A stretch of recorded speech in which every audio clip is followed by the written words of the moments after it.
Okay, so I'm going to teach a client how I came about doing my half marathon, a race time. So what you do is you start down here.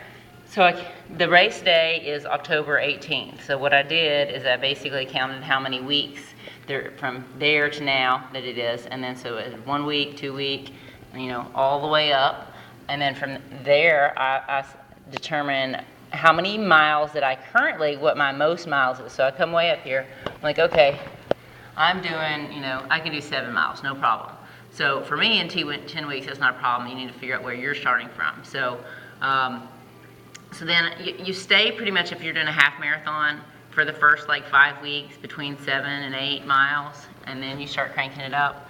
So then you're like 9, and then I'm doing a little cross training here. So you still need to get the distance in for endurance. So I'm gonna do cross training here, like a brick.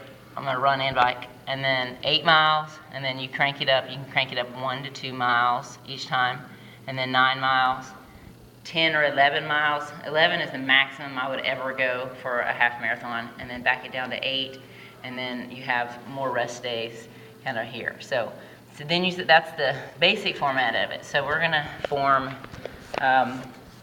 Brandy's. We're gonna say, okay, here's the race this day. And then I think she can do 8 miles. And then that needs to be 13. A 10. You like that to be 13? No, this needs to be 8. 2 weeks out, I always do 13. Okay, so and then I need a 15 somewhere. This is her. I, as a personal trainer and a runner, don't want to do that for myself because I know I can finish 3 miles. So let's actually go back over here. So we'll take more time. All right. So once you have your long day in here, then you decide what your rest day is. So for me, my rest day is Wednesday, all across the board, and then the extra rest day right after this long mile, I'm gonna take an extra rest day. I'm gonna do weights and intervals, and usually I do weights on a Wednesday. But if you do weights and then your race is here, if you do weights here, you're gonna have 1, 2. That's a post-race or post, so 2-day soreness. You're gonna not be beneficial right here. So, so then you think all right, so you got your rest days, you got your long days, you got your weight training days twice a week, and then I swim, so I cross train once a week. And then where are my other days gonna be? I'm gonna cross train here, and I'm gonna do hard intervals on my weight days, and then on my weight day, on the second weight day, which is on Thursday for me, I'm gonna do 2 to 3 miles, 2 to 5 miles, something like that, of moderate run.